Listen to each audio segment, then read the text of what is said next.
কবিতা বলে শোনাবো। সেটির নাম হলো সুকুমার রায়ের লেখা সত্য। শুনতে পেলুম পোস্তা গিয়ে তোমার নাকি মেয়ের বিয়ে। গঙ্গারামকে পাত্র পেলে জানতে চাও সে কেমন ছেলে। মন্দ সে পাত্র ভালো, রংটা যদিও বেজায় কালো। তার উপরে মুখের গঠন অনেক ঠিক পেঁচার মতো। বিদ্যে বুদ্ধি বলছি মশাই, ধুমনি ছেলের অধ্যবসায়। 19টি বার ম্যাট্রিক এসে ঘায়েল হয়ে থামল শেষে।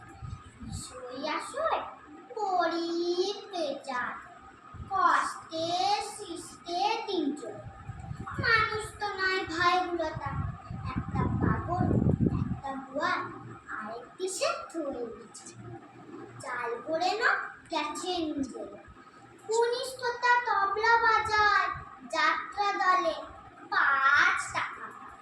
গঙ্গারাম তো কি বলবো, হীরের জল আর পাণ্ডুরঙ্গ। কিন্তু তারা উচ্চ ঘর, কংসরাজে বংশধর।